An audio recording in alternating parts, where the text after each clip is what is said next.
नमस्कार, मैं श्यामगिरी। आज के कार्यक्रम में आप सभी दर्शकों का स्वागत है। चुनाव आयोग तो छिछोरापन पर आ गया। अब यह बातें क्यों कही जा रही हैं कि छिछोरापन, ऐसे शब्द आप लोगों ने सुना था कभी किसी संवैधानिक संस्था के लिए? छिछोरापन या चोर, डकैत, लुटेरा, ऐसे कोई कभी बात हुई हो 2014 से पहले कभी भी किसी भी संस्था के लिए? या यह कहा जा रहा हो कि नहीं, सुप्रीम कोर्ट जो है वह इंसाफ नहीं देता है, उसके पास जाना कोई मतलब नहीं है, सरकार, अरे ये तो सरकार क्या न कि कुछ करती ही नहीं है, ठग रही है सरकार? कभी सुना था? कितना स्तर हमारे देश का गिर गया।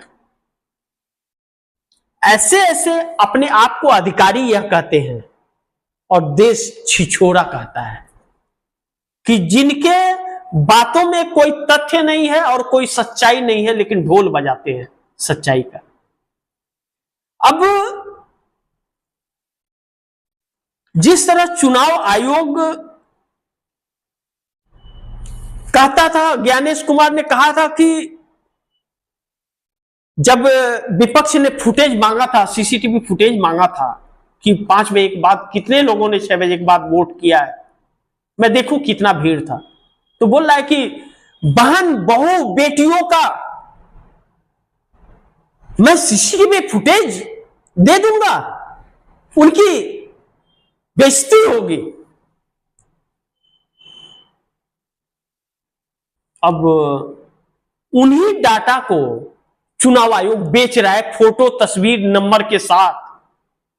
तब प्राइवेसी नहीं है, जा रही है, प्राइवेट कंपनी को बेच रहा है। तो चुनाव आयोग इतना बेईमान और नकारा हो गया है कि इसे लाज और शर्म नहीं बची है इसके पास। सब कुछ मुंह थेथराई पर, छिछोरापन जिसको कहते हैं, उस पर आकर के खड़ा हो गया है।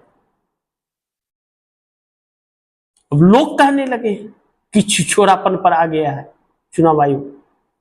अब दूसरी तरफ महिलाओं का डाटा ज्ञानेश कुमार ने क्यों बेचा? किसके कहने पर बेचा? तो ऐसे ही यह व्यक्ति कहता है कि आधार कार्ड हम नहीं मानेंगे वोटर कार्ड के लिए, और उसी से सब कुछ लूट भी रहा है। जरूर पैसे पाया होगा तभी तो बेचा है, नहीं तो क्यों दिया? इसे तो गोपनीय रखने की बात थी, तो ये इसने बेचा क्यों? इस महिलाओं का डाटा बेचा है फोटो तस्वीर के साथ। सोचिए, अब मोदी सरकार पर या चुनाव आयोग, ऐसी संस्थाओं पर लोगों को भरोसा नहीं रहा, या कहते कुछ और करते कुछ और है, इसीलिए इन लोगों को छिछोरापन कहा जा रहा है। और दूसरी तरफ फोटो नंबर के साथ महिलाओं का डाटा चुनाव आयोग ने बेचा। फोटो तस्वीर, उनका एड्रेस, मोबाइल नंबर, सबके साथ coloured with colour, private company को डाटा पैसों के लिए बेच दिया। पैसों के लिए बेच दिया। अब बेच दिया, अब वक्त बताएगा।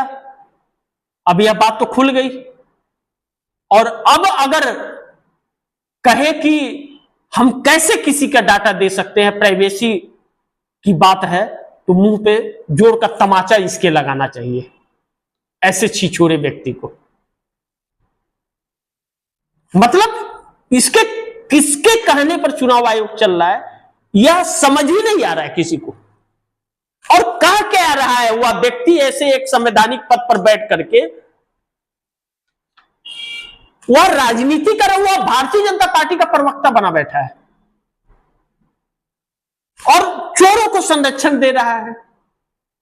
जिस तरह से डाटा और जिस तरह से तस्वीरें आ रही है, उसके हिसाब से यह प्रतीक हो रहा है कि चोरों को संरक्षण दे रहा है। और विपक्ष की नहीं सुनता, सिर्फ पप्पा की सुनता है, भाजपा का।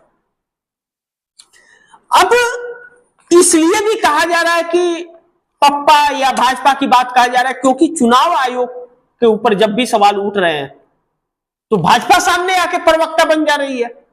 तो भाजपा क्यों बन रही है? क्योंकि भाजपा ही चुनाव आयोग है और चुनाव आयोग ही भाजपा है। तो वो तो राजनीतिक दल है, वह चोरी छिचोरपन कर रही है। अब दूसरी तरफ निजी कंपनी हैदराबाद को क्यों बेचा ज्ञानेश कुमार ने डाटा, जिससे जिन महिलाओं के डाटा को बेचा गया है वह हैदराबाद की एक प्राइवेट लिमिटेड कंपनी है। यानी कि उस कंपनी ने अच्छा खासा रकम सरकार को और चुनाव आयोग को दिया होगा, तभी बेचा गया है। अब सोचिए, वह कंपनी डाटा लेकर के उसका आरती तो महिलाओं की उतारेगी नहीं, और महिलाओं के डाटा को उसने लिया है, तो महिलाओं के डाटा को लिया है तो उसकी आरती उतारने के लिए तो नहीं लिया है, कुछ तो उसका उपयोग करेगा। तो उपयोग करेगा कि लोगों का बैंक बैलेंस खत्म करेगा, लोगों को अलग अलग ब्लैकमेलिंग करेगा, अलग अलग उनके डॉक्यूमेंट को उपाय करेगा, अलग अलग रास्ते चोरी डकैती के निकालेगा, कुछ तो प्रयोग जरूर करेगा। यूं ही उसे फूल माला पहनाकर आरती दिखाने के लिए तो डाटा लिया नहीं है। किसी को जमीन बेचने के नाम पर ठगेगा, किसी के घर में टावर लगाने के नाम पर ठगेगा, किसी के घर में किसी को लोन देने के नाम पर ठगेगा, किसी का बैंक खाता ही गायब कर देगा, केवाईसी के नाम पे ठग लेगा। तो यह सब मिलजुल करके लगातार किया जा रहा है। अब ऐसे में विपक्ष के नेता को डेटा नहीं देगा मगर बेचेगा जरूर। यही तो आरोप है राहुल गांधी का कि भाई जो हमें वोट कर रहा है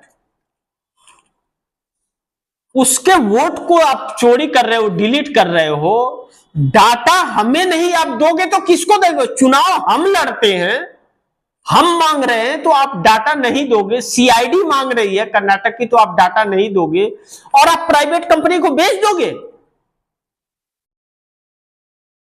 तो बातें और गुत्थियां बड़ी उलझ रही हैं ऐसे में। और दूसरी तरफ चुनाव आयोग ऐसे ही करता रहा तो ज्ञानेश को जनता एक दिन सड़कों पर दौड़ाएगी। अब यह बात क्यों कही जा रही है और यह बात क्यों निकल पड़ी अचानक? क्योंकि ज्ञानेश कुमार जिस तरह से कार्य कर रहे हैं और जिस तरह एक राजनीतिक दल के प्रवक्ता बनकर के बैठ गए हैं, अब देश की जनता देख रही है। अब चुनाव आयोग को बिहार में चुनाव कराना है, जाना तो पड़ेगा, लोगों को भेजना भी पड़ेगा, ईवीएम मशीन भी भेजना पड़ेगा, तभी तो आपके चोरी वाले वोट पड़ेंगे।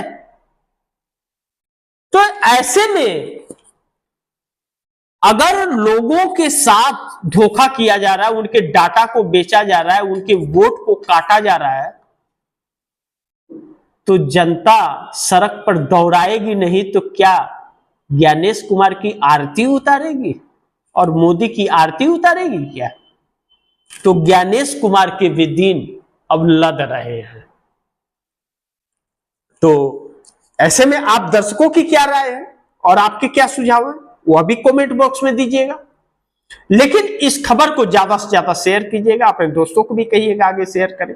आपने अगर चैनल को सब्सक्राइब नहीं किया सब्सक्राइब कर लीजिएगा, अपने दोस्तों को भी कहिएगा चैनल को सब्सक्राइब करें। मिलते हैं फिर अगली खबर के साथ, तब तक के लिए नमस्कार।